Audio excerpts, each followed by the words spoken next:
Okay, Alex, you are live and I'm closing the call. Good luck. Bye. Thank you. Hi, guys. Hello. Good time of day to all of you. This is your favorite grandmaster here on the Internet Chess Club, I hope. This is Alex Yermolinsky, and of course, what every Russian schoolboy knows live. For the first time, not on Twitch, not on live stream, not on Hitbox, not on any of those minor things. We are now on YouTube. How about that? Alright. I hope that the chess content is going to be up to par because it's clearly important. Well, that's the most important thing, to have interesting things to talk about. And for that, we have great chess players. We have Magnus Carlsen and Hikaru Nakamura and Levon Aronin and all others. And should I go down the list and name the 9 players, the participants of the Grand Chess Tour, initiated by Garry Kasparov, the great idea of combining major tournaments into one super duper Grand Prix series, which, by the way, is going to conclude this year at London Classic, and that's not that far away. But I'll be missing one player. I would be missing one player who made a splash on his own. That's Vladimir Kramnik. Okay, let's take a look at this. That's Vladimir playing for Siberia, his team. Siberia team that just won European Club Championship. European Club Championship, I participated in that event, I think a couple of times, but it really grew in stature, dramatically has grown. Now, this is like a Champions League if you guys are soccer fans, I'm not. But the clubs there, they have star-studded lineups. The last year champion Sokar, the team from Azerbaijan, I mean, has Topalov, then Giri, then Michael Adams, and barely has spots for Azerbaijani players, well, Rajabov and Mamediyarov. And they were favorites to win it again this year, or one of the favorites, because the team from Siberia, man, they came up with stars of their own. Vladimir Kramnik took board 1 to play for Siberia. Second board, Levon Aronin. Third board, Alexander Grishuk. Then, perhaps with the eye on the future, then Siberia obviously is not that densely populated, and we'll probably see more and more Chinese nationals living and working in Siberia if they don't mind the cold. Then the chess team of Siberia invited two Chinese players to play, and they said, that yeah, Li Chao was there, and yeah, so they invited two because they had experience last year that the Chinese representative felt a little bit left out, maybe. Well, so that was, who was it, by the way, last year? I don't recall. Anyway, and then just to make the picture complete, they invited one of my favorite players and one of many people's favorite players, Ukrainian Anton Korobov. So now this is the lineup now. So you have a Siberian team that has two representatives of Russia, and true to modern global no borders world. Yeah, two Chinese, one Armenian, and one Ukrainian. Yet they gel together very well. The team, as Kramnik pointed out himself in his interviews, well, they dined together, they hang out together, they had fun together, and they ultimately won the event together. Obviously, the key match was then these two teams faced each other: Sokar of Azerbaijan versus Siberia. And in that match, the matchup on board 1 had well, these guys, I don't know if they're ever gonna bury the hatchet, but so far they haven't. Kramnik Topalov. Now, I was really tempted to show you this game, but then I was afraid that you probably saw it already. So I decided to concentrate on other games, played by the leader of the Siberian team, Vladimir Kramnik. Also with the eye on the future, thinking that how Kramnik is gonna take this result, and had great result. He won 4 games and made 1 draw. He did skip the first 2 matches when they played weaker teams, and I guess his presence was not necessary. So 4.5 out of 5, but against what opposition? Oh boy. Okay, so where do we start? Kramnik Nepomniachtchi. Alright, so Nepomniachtchi star that was considered a shooting star, but as shooting star goes, that somewhat prematurely is coming down, like it's amazing that Jan being such a talented player, we still remember that he actually outplayed Magnus Carlsen in junior competitions when they faced each other. And Nepomniachtchi is, probably is going to keep his positive score against Carlsen. But what's the use of it? It's like Boris Gulka. Or I had a positive score against Garry Kasparov for some time until, we met again when Gary was fully grown, and then, hey, the order was restored. Or Boris Gulka. I mean, is that the only thing you say? I have a winning score against Magnus Carlsen. There is something wrong with Jan Nepomniachtchi. And then now I can tell that before that, you could say that, all right, so he is maybe not taking it too serious. There are too many computer games or this and that. But now I think the game has passed him. And now, unless it's rapid or blitz, it just doesn't seem that Nepomniachtchi has the chess stuff to play against the best players. And that's the reason why his rating is barely over 2,700. The gap is there of 100 rating points, and I think it's there for real. Okay. Alright, so let's get to the chessboard and we'll see this game. First Kramnik's game, they play a team from Moscow. Nepomniachtchi's board 1. Probably Kramnik didn't have to win this game because the Moscow team is really not up to par, to compete against Sokar or Siberia there. But still. Okay, Kramnik opens with d4 and they go into a symmetrical Grunfeld. Nepomniachtchi is the known Grunfeld expert, and what is it gonna be? Oops, c3. You the only one watching? Paul Morphy. I mean, gosh, like, it can't be, you gotta have Wilhelm Steinitz with you and Mikhail Chigorin and Emmanuel Lasker. And all of them. I want all world champions. Okay, why did I say Chigorin? He wasn't the world champion. But okay, then I'll include Akiba Rubinstein or Paul Keres. Please, guys, gather around, like I need questions. I need a lot of questions. I need to keep this going. This is a live interactive show. And the only way to make it better is for you to talk to me and ask me questions. So, to help you catch up, we're talking about Kramnik's resurrection at the right time when he came as a leader of Siberia team and brought them to European Club Championship title. And this is his first game from that tournament. Round 3, he's facing Nepomniachtchi. And what's up with this move c3? c3? Mouse sleep? Or the Kramnik is too old that he cannot carry the pawn all the way to c4 as it's supposed to play. And that was played many times, Karpov-Kasparov matches. Some Kramnik games too. What's the point of this c3? Well, Kramnik now states boldly that he is not interested in opening theory at all. He probably was not up to doing this even before Magnus Carlsen. Even 10 years ago.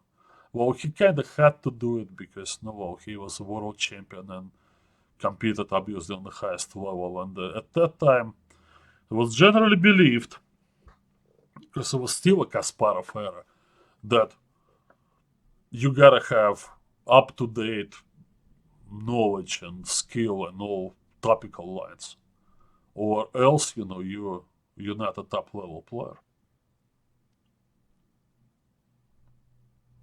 semi-random move? Yeah, maybe. Okay. Carlsen played it, by the way. Caruana answered with c5. There was a game, Carlsen-Caruana. It's a gambit. Caruana gave a pawn. Magnus grabbed that pawn on c5 and held on to it and eventually won the game. All the things weren't that clear in that game, if I recall. But another thing that I recall years and years and years ago, actually Visha Anand played this kind of stuff. And he took that pawn and also held on to it and also won some important games when he played the Ukrainian Grandmaster Oleg Romanishin in the PCA long-defunct organization PCA candidates matches. This is how Anand qualified to play Garry Kasparov in New York City, the year 1995.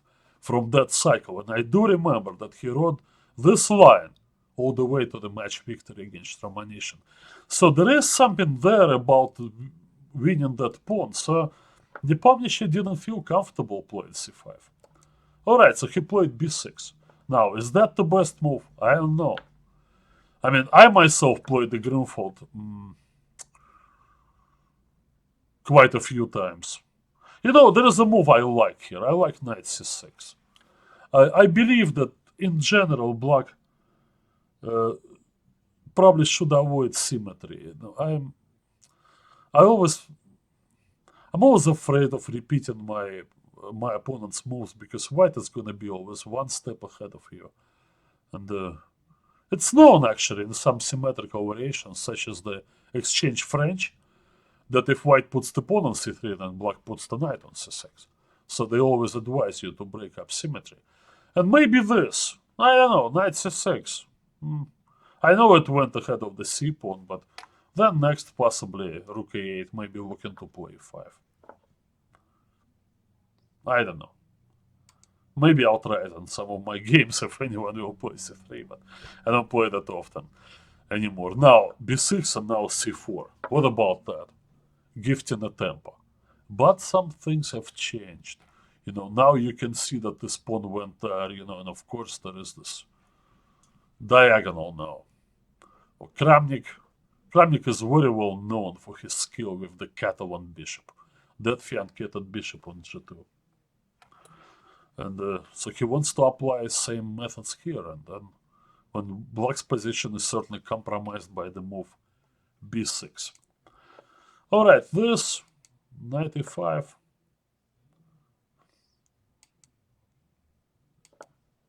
Yeah.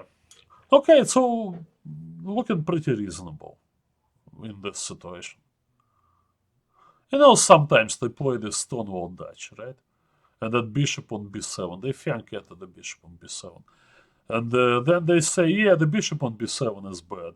But what about the bishop on g2? Is it really better? Maybe not. Some logic in this. Interesting play from Kramnik. He goes queen a4. There is nothing unusual about queen a4. Queen a4 is a staple move in such positions. But here, of course, the issue is how are we going to work out this center? Capture on e5. Clearly, white wants to play rook d1. Now, if Kramnik says, I don't care about the opening theory now, I just want to get a complex and fresh position. Well, how's that possible? No, Magnus Carlsen pretty much plays like this, right? He's not interested in playing long theoretical lines. In fact, you know, the all but died out. Everybody follows the king. And Kramnik, well, Kramnik thinks, you know, that on kind of an even field, when he's not faced with superior theoretical knowledge from his opponents and plays his comfortable stuff, his Catalan things, rather than playing e4 on move 1, which didn't work out for him very well. Then he feels maybe, yeah, I can do this too.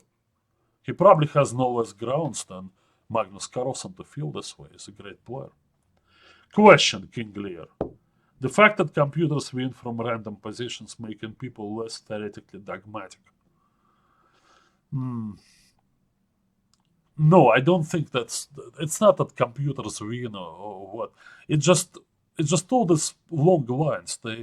Most of them, we expected them to be resolved one way or another by computers. In fact, we didn't see resolution in most of those lines. It's not like we know now if they. Okay, Fischer took the pawn on b2, the poison pawn in the Najdorf, and now the computers say, what do they say? No, they say nothing. They don't say that it's win for black, win for white, or a draw. No, they just go too far and too deep, and now they leave the area of human comprehension. I guess some of the most topical variations, they just simply went too far. And if you go there, you can memorize as many computer moves as you can, so will your opponent. And in the end, there is no resolution to it. So it's just no longer interesting. Well, humans, they need to find their own niche, and possibly playing like this, like Kramnik plays now, and how Carlsen's been playing. That's the way to go. You just don't force the issue, and you can see so many knight f3 g3 openings now, and it's not only Kramnik who started playing. Now we got Svidler and Karyakin and all others, and okay, so go back to this position. It's totally fresh. Rook d1 is coming up, and Nepomniachtchi took, and here he played knight e4. Now, this is an attempt to be solid. Okay, now I'm talking about Nepomniachtchi. I know I have a little bit of a soft spot, and it's a great talent, but no, as much confidence as he always shown in playing and winning rapid and blitz tournaments, he can't pretend that he's not affected by his results in classical chess. He's basically, a huge epic failure, of a great talent. He can't even get his rating over 2700, 2710. Like, why? Like, he knows a lot about chess and calculates extremely quickly. Look at his, it's the guy who's, like, for sure in top 5 in the world in both rapid and blitz, even by rating. How come, he's number 40 in classical? What is that, in classical that he cannot do? I think he just doesn't have the confidence. When moves come quickly and he doesn't have the time to think and question what he's doing, then his natural talent kind of takes over. And here, why did he play this move? He's trying to make a draw. He's going for some kind of symmetrical position. Oh well, instead, had to go knight d7. What's wrong with that? I mean, this line takes maybe. Knight takes d5. Yeah, white is trying to get little something. He's gonna play this knight f6 check maybe and grab the two bishops. But I think knight c5 is a better move. I'm looking at this. Now, nothing here is particularly effective. Maybe knight f6 check. It doesn't seem like white has anything in this position. Take.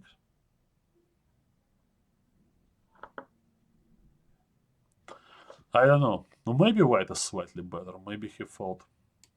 Perhaps they're right. Knight e4, takes, bishop f4. And now he played e3. Okay, I need to...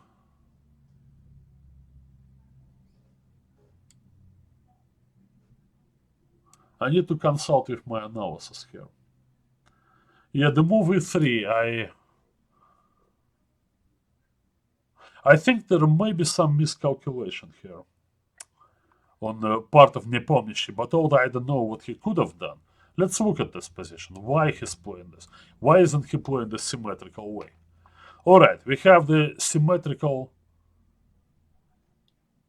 position here as far as the e5 pawn is attacked and protected, and e4 pawn is attacked and protected. Difference is that white is 2 moves ahead.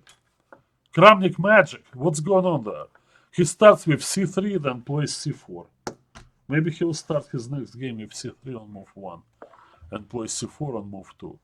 Yet with some miracle, he's ahead here. He's simply ahead. He can grab the d file. That alone, gives white sizable advantage.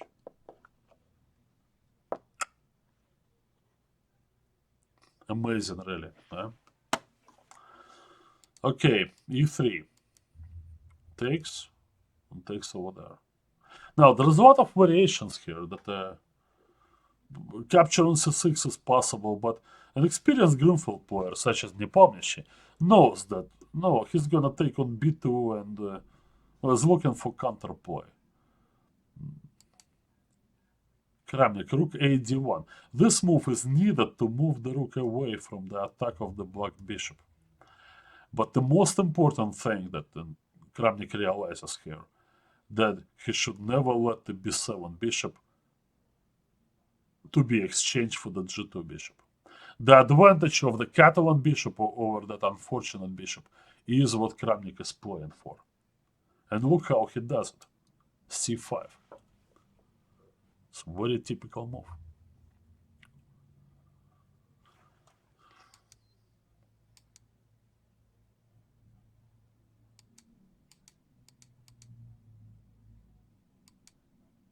Alright, I got to this point, and I would give white some advantage here.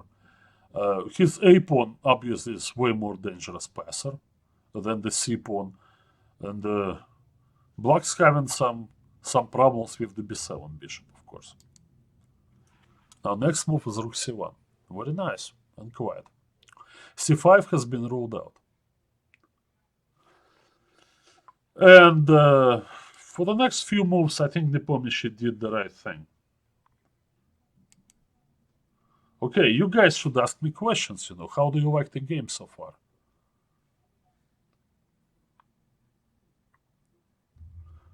Imagine yourself playing black here against Vladimir Kramnik. What would you try to do? I guess activating your queen is #1 priority. It's not clear what the queen is going to be able to do because you're going against the Catalan structure over there, covering very nicely the white king and all that, but maybe. Another important thing, control on the 4th rank. White really wanted to anchor the bishop there with the pawn. When this happens, and it will happen later in the game, that's when black is really going to be in trouble. But for now, white has to play modest moves. Rook a4, queen a4. Well, you think of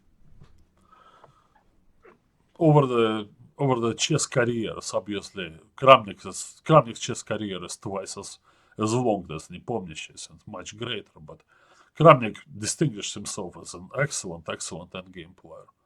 Nepomniachtchi, on the other hand, is a tactical player known for his ability to calculate variations and come up with very unusual tactical ideas.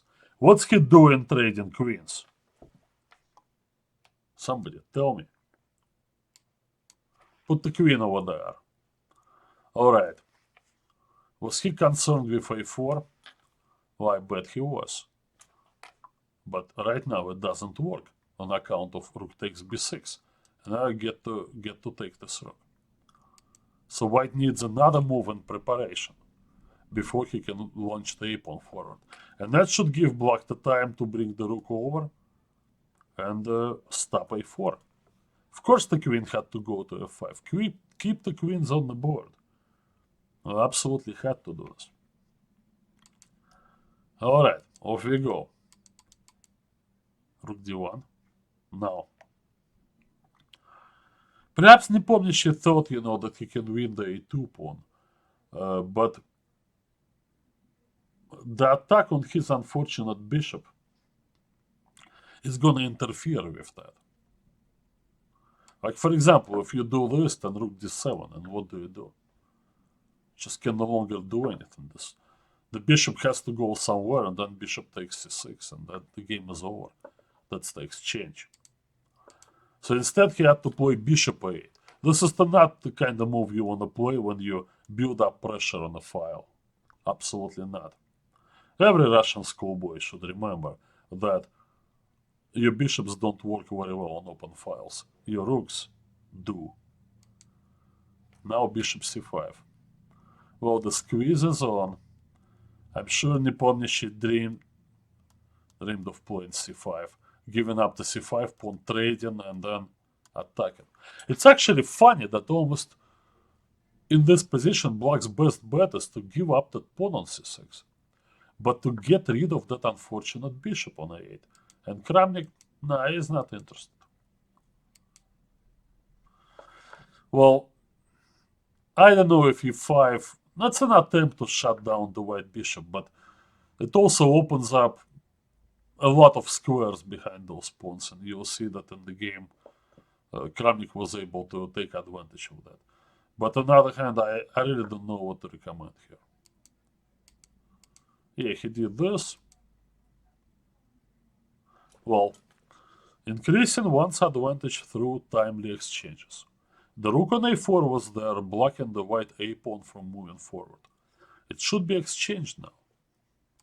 With every exchange, that bishop factor becomes more and more important until it becomes the totally dominating main theme of the whole game.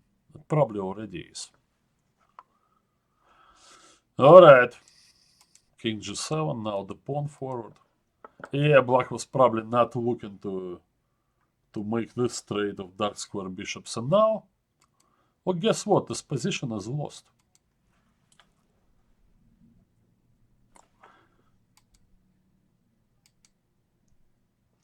Oh, if he pushes the c-pawn forward, he's simply gonna lose it. Well, the only chance that Black has is to try to play with his king, because the white king is late. It's still trailing, you know, to enter play. But look at this move. He just cuts off the king. Incredible, huh? He just cuts off the king. Doesn't let the king cross and come to areas like c5. Now you think, can I play bishop endgame? Oh, that's gonna be tough. You know, first of all, you can't move your rook out because your rook is tied up to protection of this guy. And even if you did, there are so many bishop endgames that's gonna be just simply lost for Black. Outside passed pawn and all the pawns on the white squares. Black's position has hardly any future. Of course, Kramnik is in no hurry to... I mean, he's just toying with him, right? Could have taken the pawn on c5. But that's a nice move. Because on this, I think he found a check. And then he gets to f7 and picks off this pawn, right?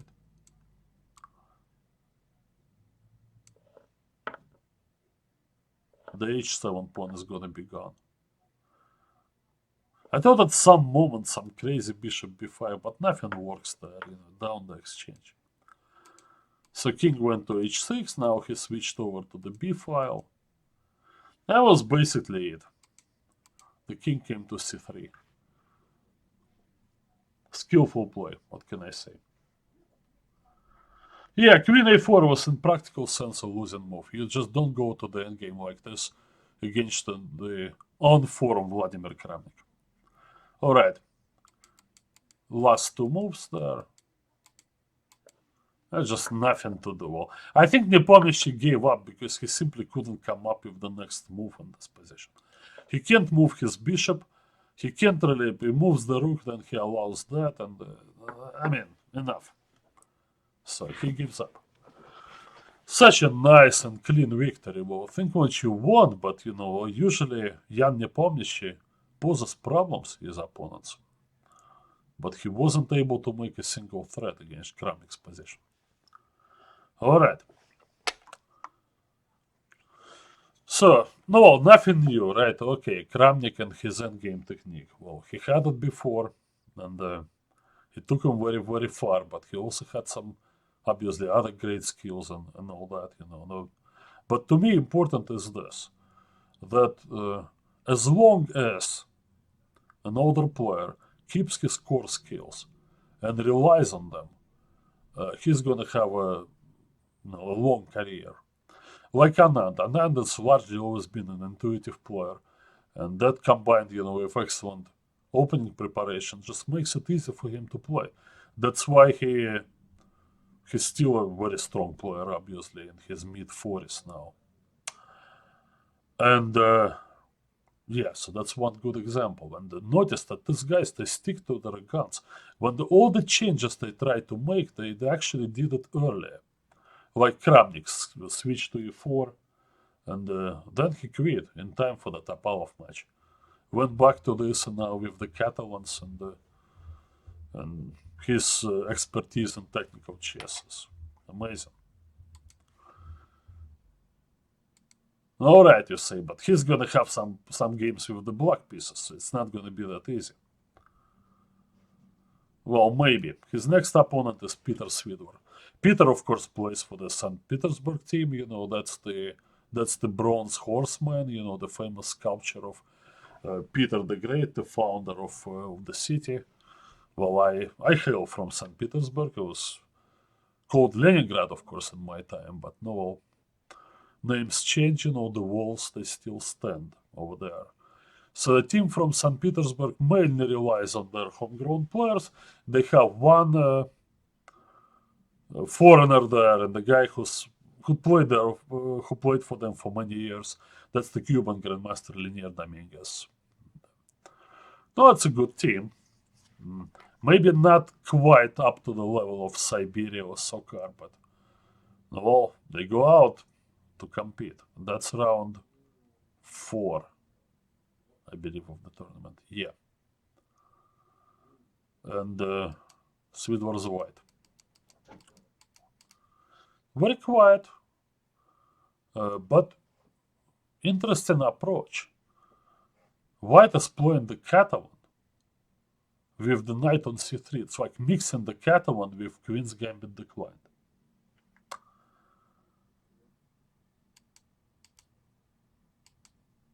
Now black takes the pawn. Well, modern players, they're not really keen on playing what they call the old Catalan when you go c6 and knight d7.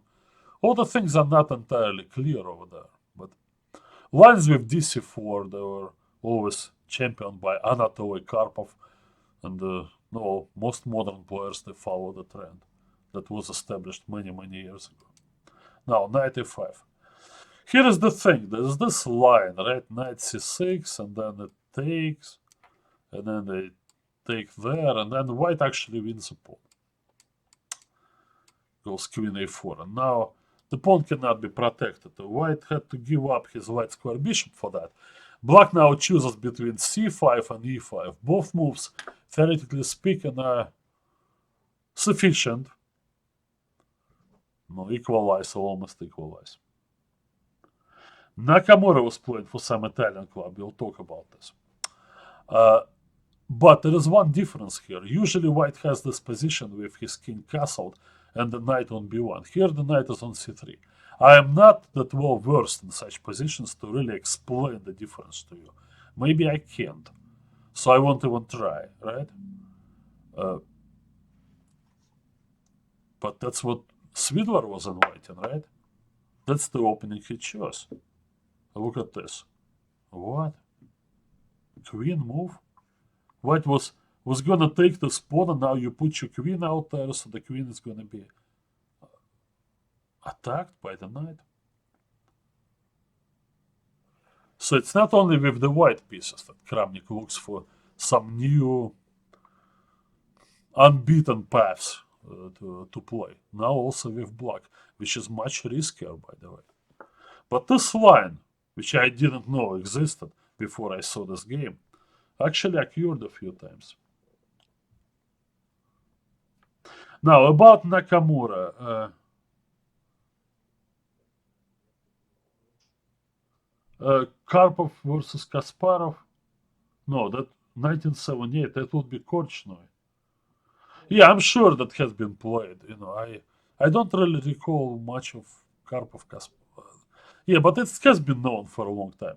Now, I want to talk about Nakamura. There is a team, Italian team, that actually, it all started, they had Caruana, and now Caruana didn't play this year.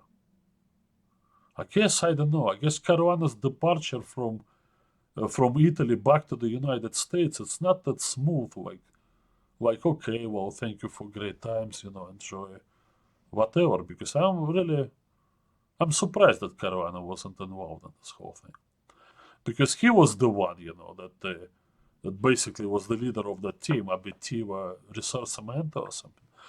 I mean, obviously, I shouldn't try to speak Italian. Anyway, yeah, but they got Karyak in there, and of course, they got Vashieva Graf.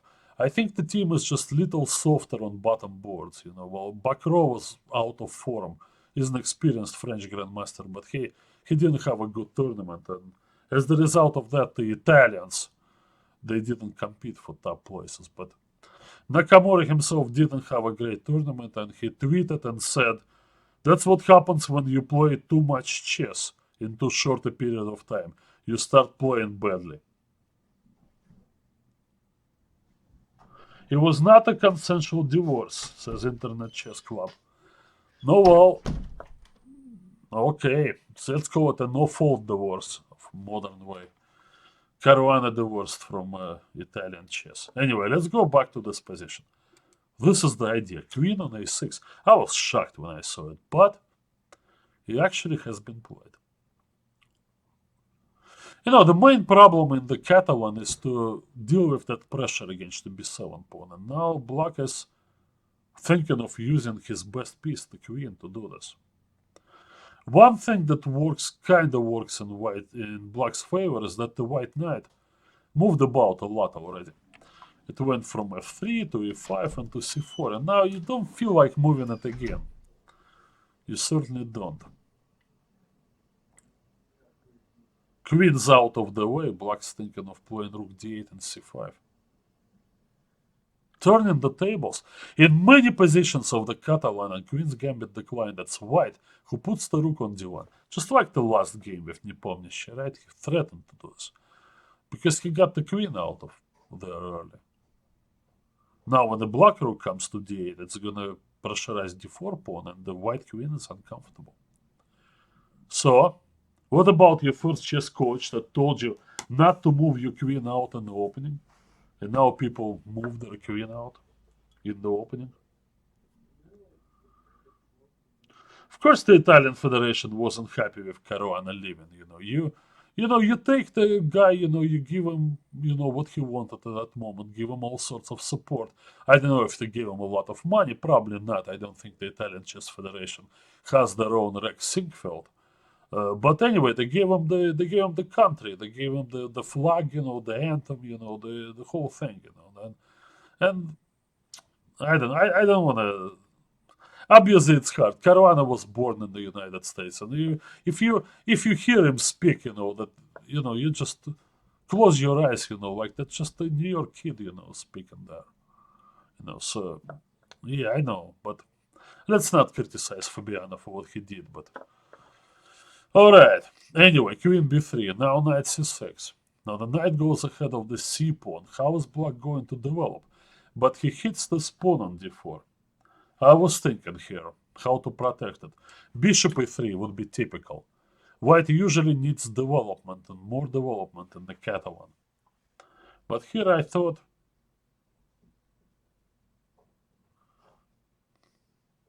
there are possibilities. There are possibilities here. There are some strange moves, This position is strange. Even this is possible. You take that thing.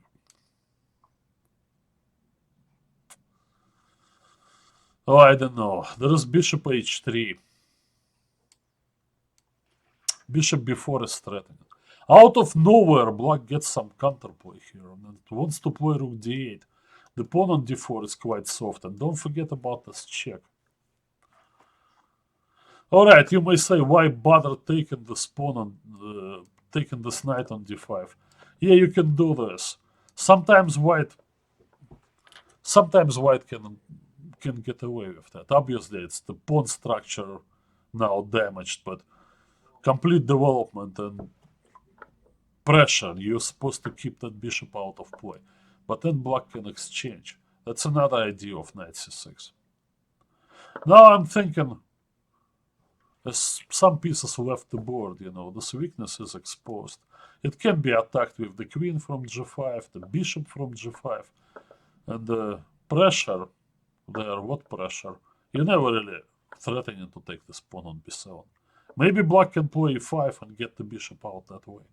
Actually, I think white has nothing here and should play very carefully not to get worse.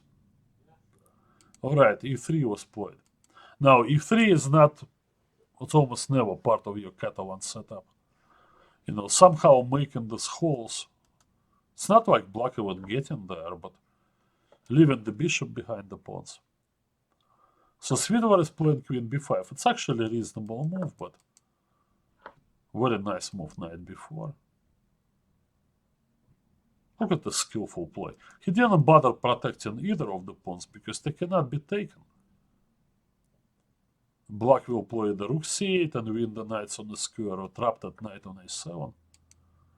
I mean, Svidler saw it, but I think queen b5 he was trying to make a draw. Alright, so this is going to be a draw, right? The position is equal after c5.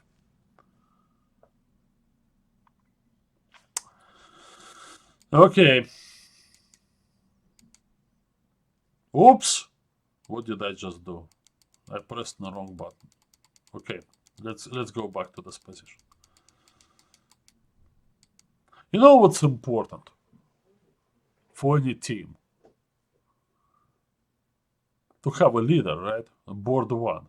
And the guy do not necessarily wins every game, it helps when you have a Garry Kasparov, but there is a guy who just plays, he doesn't abandon his teammates. And well, maybe draw with black would be an okay result for the team there, because obviously they would have the white pieces on the board, they would have rating advantage. But Aronian didn't really shine in this tournament on board too. He was kind of flat. Grishuk is still, the demons of Alexander Grishuk. We'll talk about this more when we talk about the London tournament. But I thought Kramnik did something very important in this game. When he obtained this equal position, he didn't agree to a draw. He didn't even particularly play for a draw. He kept going. And that helps you because you sit behind a guy like this and you think, oh, well, Vladimir is still playing, so he's playing for a win. He's a great player. Maybe he'll win the game. So you feel liberated to play better chess. You're not afraid that, which happens sometimes when all your teammates finished and they're looking at you. Now defend with black, make a draw, because we don't want to lose the match.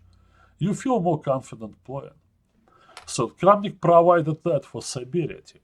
Now question is, why couldn't he provide it consistently for the Russian team, the Chess Olympiads? Probably combination of factors, but maybe he will.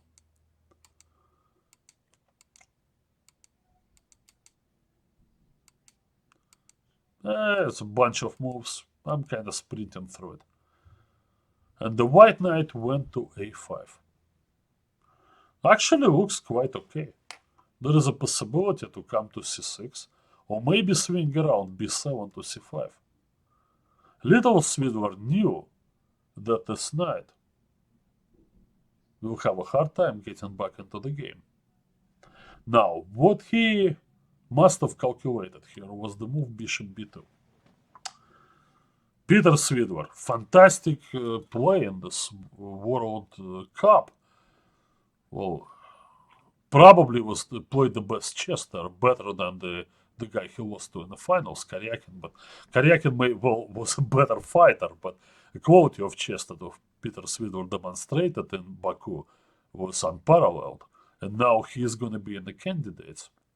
So he's not in bad form now. So he calculates this variation, right? It gives up a pawn. And now, okay, let me check with my analysis. Yeah, now, right at this moment, knight b7. Okay, you down a pawn, but this bishop is not in good position, and it's gonna come under attack. For example, on this. Okay, get rid of all the extra stuff, and then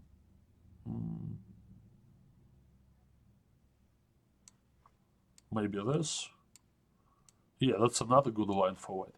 So you can see in such variations that the knight is in play now, and the black actually suffers. Bishop on e8 is unfortunately positioned, and there is a back rank problem over there.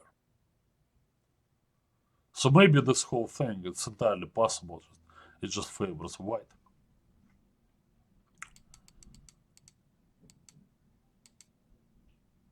There may be some other possibilities, but I think what Kramnik did is really remarkable. In this position, he played knight b6. Okay, so he's opening this attack on the white bishop, and so he keeps this bishop b2 move on hold. So when this came, he played this. And this position, Peter maybe made an unfortunate decision. I think he was unhappy with the way the game was going. But if he went back with the bishop, I don't really see anything dramatic going on here. So on this, you take there, and then play this. Okay, you're gonna lose this pawn, but I mean the knight is very active on c6, and it's hard for black to make a passer there, and I think white has full compensation. I wouldn't be that worried, about my position if I were white. I think it's pretty much okay. Yeah, maybe I don't know what Kramnik would do. Maybe Kramnik would go rook d8 now and say, all right, now we agree to a draw. Who knows? But game took a different course. He played bishop c6. Now this turned out to be unfortunate because it sealed the fate of that knight on a5. Bishop d5. Symmetrical. Opposite cover bishops. But the knight. Look. All four squares, a classic domination. Suddenly white's position is unpleasant to play. Very quickly, Kramnik brings his king up in the middle. Now, what to do? One plan would be logically to bring the king over to c3 and play knight b3. But then you look ahead and you think, then he's gonna take, my king is like no man's land, I can't infiltrate, and he's gonna get his king through and just grab my pawns.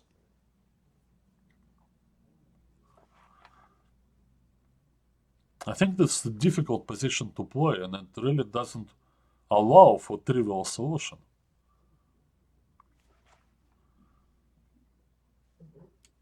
f3, okay, of course f5. Well, it's not gonna let him play e4. Now, do you play e4, give up a pawn just to bring your knight back? No, it's a tough decision. I mean, you may think this way, right? Now, I dominate this knight with my bishop, and I'm gonna trade wherever he goes. So he goes somewhere, and I trade. No. But is it really a draw? It's hard to tell, because I've played and I've seen endgames like this. It seems like you hold your fortress now. It seems like you're holding. But every time, you set up a position like this, don't forget to ask yourself another question. Yeah, I have my fortress now. Can I maintain it? Do I have spare moves? Am I not in Zugzwang? You spotted you're in Zugzwang, and that's a deadly one, because the black king is gonna go via d4 or c4 anyway to the queenside pawns. So this was really not an option for Peter Svidler. Did he miss bishop d5? Yeah, he missed the whole concept of his knight being stuck on edge of the board, and otherwise you don't go for this position, because that's a real tough one to play. Now, I analyzed it a little bit, and I thought of the following. In this position, white could have gone f4. Now, f4 is a tough move to play, because then you lose any possibility of chasing that bishop away from d5.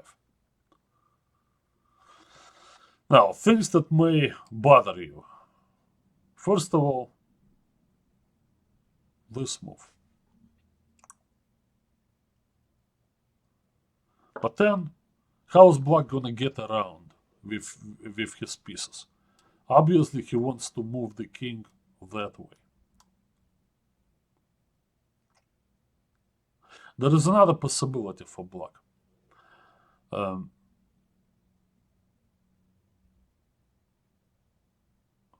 But he has to measure it accurately, because, well, it's a long journey too. So suppose if you play, okay, so king d2 here. If you play knight d6, then trades there and king c3. And obviously knight b3 is going to be played next. And there is no way black has the time to infiltrate with the king going around, because the white king will be much quicker coming through the center. So the removal of the black pawn from e5 is important, because for those cases of king and pawn endgame, it opens up the king d4 possibility. So that's one reason, why white could consider f4. Because it brings back the idea of king c3 and knight b3. I thought here, suppose, no, I don't want to do this. Let me go back. Okay, no, he played h4, f4. I thought maybe plays g6. Okay, let me scroll down. I want to check my analysis here. Now this. And in this position, so let's suppose, that black doesn't want to exchange, because his plan is to wait for knight b3, exchange on b3. So he does this, right? a6. And then wait for, where's my analysis? Okay, king c3. Yeah, knight d6 now. Takes and takes. Wait for knight b3. Go to the endgame. Maybe even take, right? And then the king is through. This is a win for black. Oh yeah, that's what he wanted to do, I guess. But I think white, according to my brief analysis, white can play better than this. White should not rush with this move. First, white should keep the king, should just keep the king there, right? King d2. Because in order to cross over, all the black needs to remove the bishop from d5. And then the white knight would get either b7 or b3. Either way coming to c5. And that would hold the position for white. And if black embarks on a long journey on the other side, then maybe king c3 and this, we can play that. On king f6, it's already possible to play this move, because the black king is, well, away. And I think it holds a draw. Yep, takes. I can take this way. You go here. I take the opposition. There goes your last pawn move to put me in zugzwang. I step back, and whichever way you go, I meet you with my opposition. Or here and there. Okay, express analysis. Every Russian schoolboy knows. Work on your endgame skills. f4. It's a tough decision, because what if there is a win for black somewhere? But at some moment you just have to decide, and well, if you don't see it, then I guess you have to go f4. Allowing the black pawns to advance only gonna make matters worse.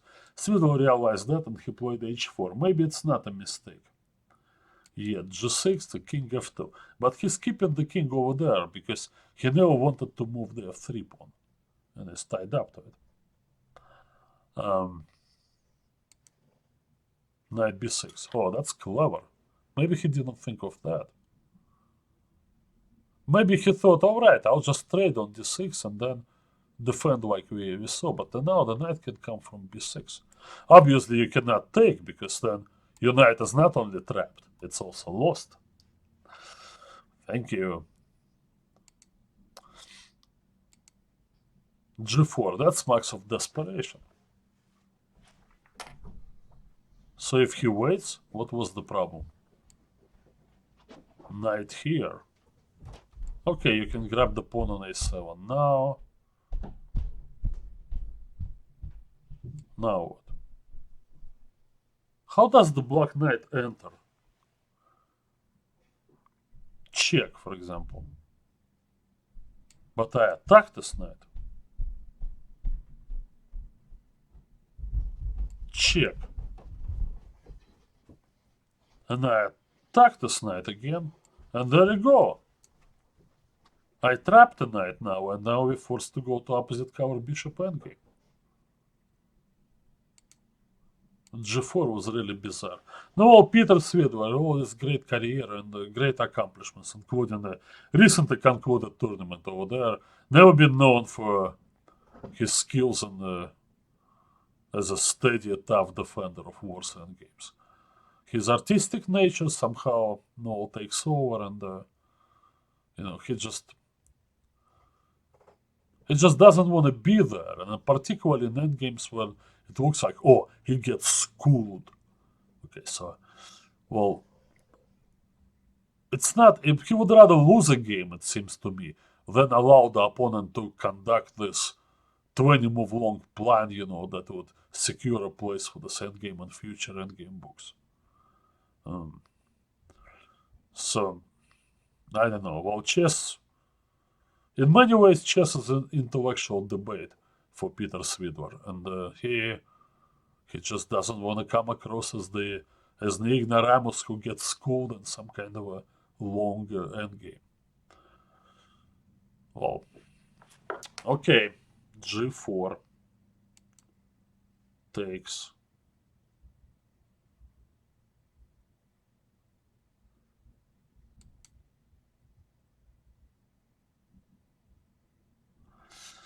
Yes, it took over there, and now h5. h5 is a pretty strong move because it opens up this king f5 path. I don't know.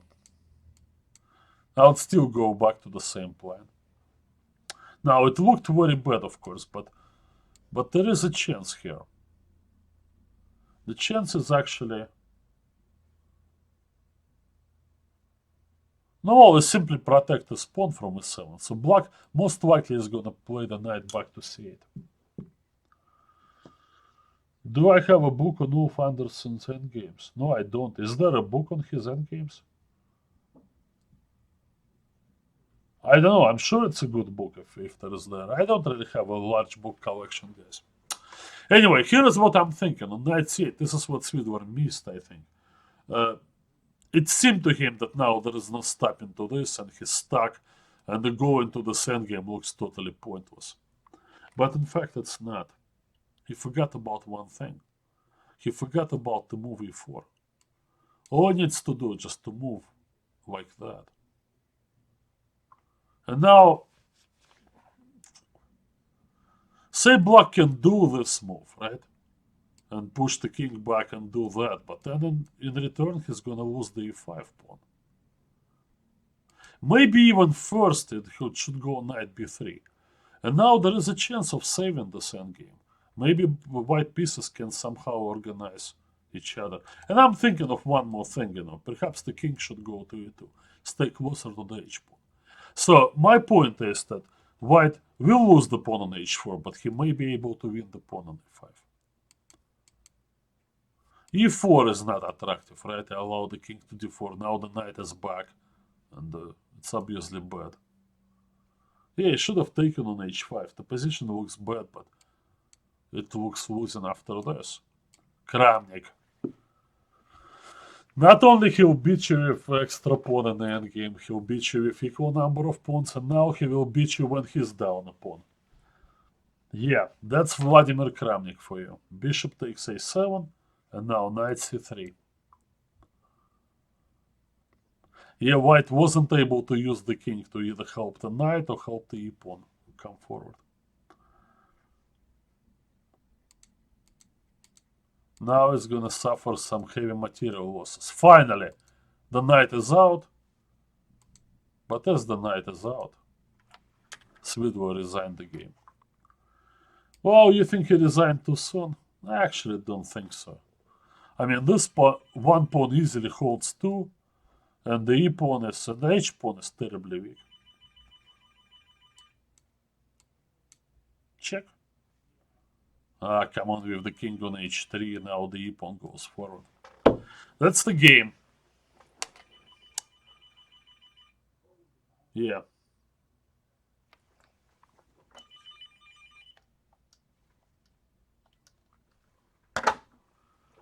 Yeah.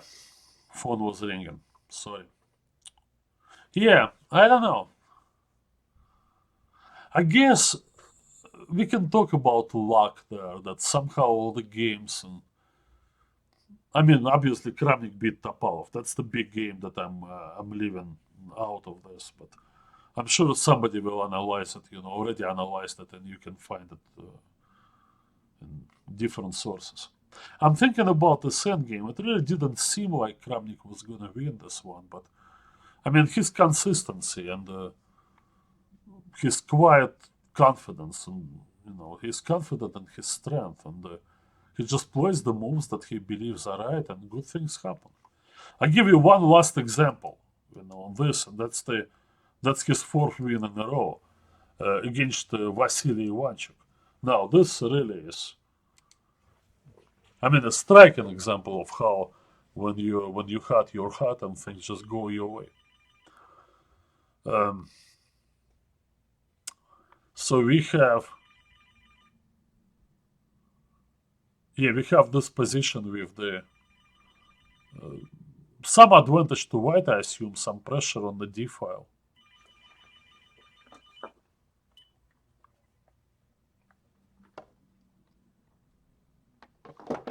Some pressure on the d file there, but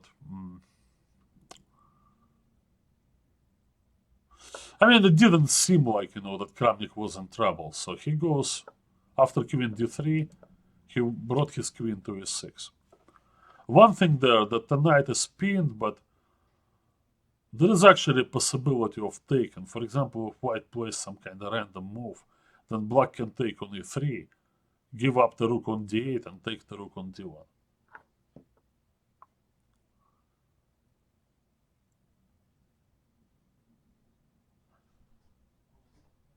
Yeah, so Vasily played queen e5. It's really nothing, so it came to this point. And g4, and now king h7. So since the king moved away, now the next move black is gonna take. You take that rook, and you'll take the rook on d1. And so white had to play move rook d1 to d2, removing the rook from the attack. So what he's trying to do, he's trying to win the pawn, maybe eventually making a threat of b3 and then c4. But of course came h5, so Kramnik opens up on the king's side for his king to go and creates some targets. Now he plays this.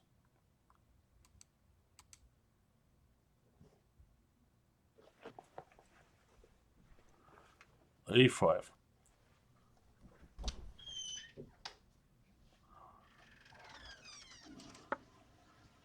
I don't know if this was forced really. I was looking at the move a4, but anyway. Well, I show you one line, that I thought would have happened there. Now, of course, this. So that was Kramnik's counterattack, and I think they're just gonna trade off everything, right? Here, there. Maybe this is the most accurate move. No, but white is better. White is gonna be up a pawn. He can still try in this endgame. maybe he'll play this. Yeah, well, anyway, so something like this. That's what had to happen in the game.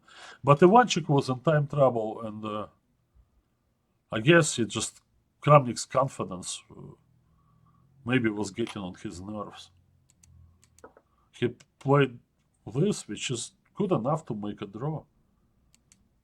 But then an incredible move c4.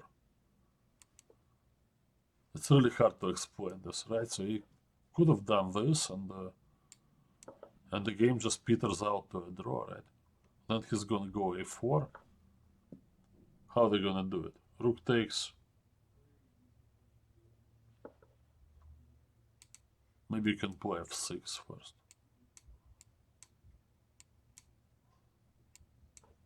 I mean, everything just peters out to a draw, right? Rook a3. Yeah, it had to be a draw. But in being big time trouble, Ivanchik went a very strange way. Now he's losing his h5 pawn, and he cannot force any trades on the queen side.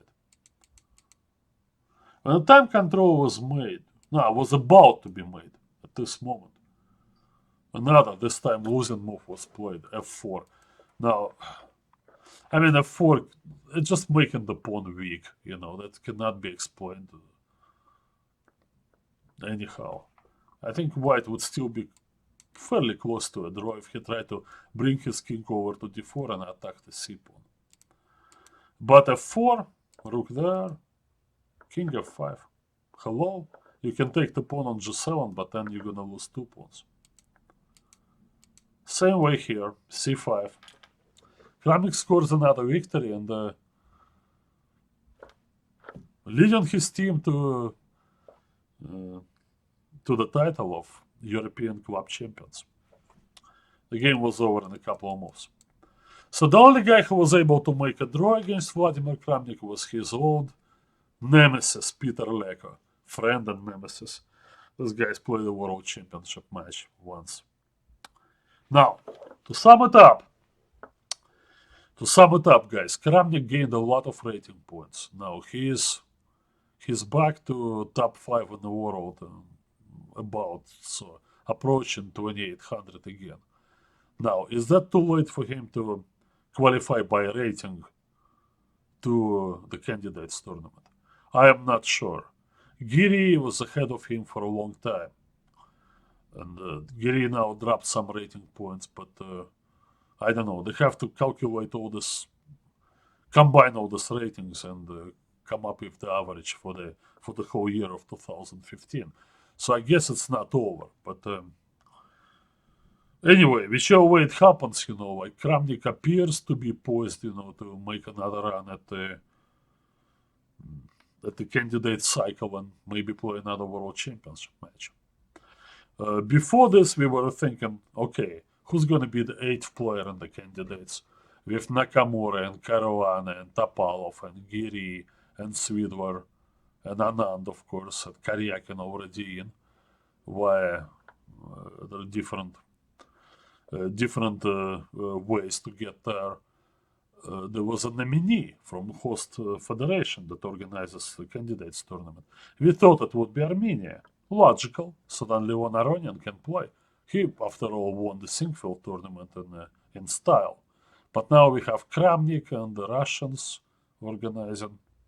Seems like the tournament is getting a little bit too short, you know, put it this way, you know. We would like to see both Kramnik and Aronian, but it's impossible. It's only going to be 8 players. Anyway, guys, my first experience here on YouTube broadcasting. This is Grandmaster Alex Yermolinsky, what every Russian schoolboy knows. It was good to have you here. Well, I hope I didn't bore you too much, you know, with Kramnik's endgames, but well, this is how Kramnik wins games. And thank you for your participation. I guess I'll see you next time, which is going to be in my estimation, probably in 2 weeks. Alright, so we'll take care now and see you next time.